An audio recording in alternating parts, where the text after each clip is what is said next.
बारामती तालुक्यासाठी राजकीय दृष्ट्या महत्त्वाची असलेली माळेगाव सहकारी साखर कारखान्याची निवडणूक जाहीर झाली आहे। निवडणूक कार्यक्रम जाहीर होताच उपमुख्यमंत्री अजित पवार यांच्या नेतृत्वातील सत्ताधारी गटाने व विरोधी भाजप गटाने आणि कष्टकरी शेतकरी समितीने संभाव्य उमेदवारांच्या नावासाठी चाचपणी सुरू केली आहे। राष्ट्रवादी काँग्रेस शरदचंद्र पवार पक्षाची भूमिका मात्र अद्यापही गुलदस्त्यात आहे। पक्षाचे नेते योगेंद्र पवार यांच्या भूमिकेकडे सर्वांचे लक्ष लागून राहिलेले आहे। माळेगाव कारखाना निवडणुकीसाठी 21 मे पासून उमेदवारी अर्ज भरण्याची मुदत सुरू होत आहे। 27 मे पर्यंत अर्ज दाखल करता येणार आहेत, तर 22 जून रोजी मतदान होणार आहे।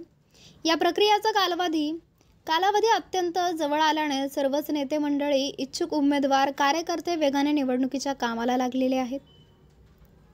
तुल्यबळ लढतीसाठी उमेदवारांच्या नावाची चाचपणी करण्यासाठी गावोगावी संबंधित पदाधिकाऱ्यांचा गुप्त बैठकांचा धडाका सुरू आहे।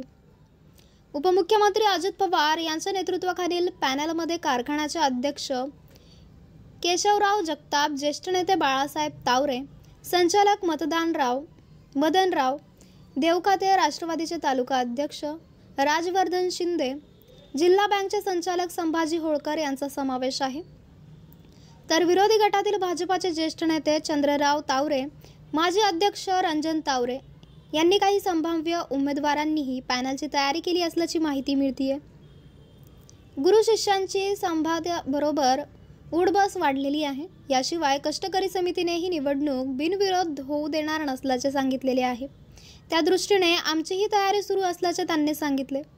छत्रपती कारखान्याच्या निवडणुकीप्रमाणे माजी पदाधिकारी व इच्छुक आहेत, पण या सगळ्यात राष्ट्रवादी काँग्रेस शरदचंद्र पवार पक्षाची भूमिका मात्र अद्यापही गुलदस्त्यात आहे। पक्षाचे नेते योगेंद्र पवार यांनी काही दिवसांपूर्वी संभाव्यच्या आणि कार्यकर्त्यांच्या आग्रहाखातर पॅनल टाकणार असल्याचे संकेत दिले होते। मिळालेल्या माहितीनुसार माळेगावमध्ये सत्ताधारी व विरोधकांच्या एकत्रीकरणाच्या फॉर्म्युल्यावर चर्चा सुरू आहे। सत्ताधारी गटाचे नेते अजित पवार आणि विरोधी गटाचे प्रमुख चंद्रराव तावरे, रंजन तावरे यांच्यात एकत्रीकरणाचा फॉर्म्युला पुढे आल्यास आपल्या नावाला पसंती मिळेल का? संभाव्य उमेदवारांच्या यादीमधून आपला पत्ता कट झाल्यास कोणता मार्ग स्वीकारायचा? या विवंचनेत काही आजी-माजी पदाधिकारी इच्छुक आहेत।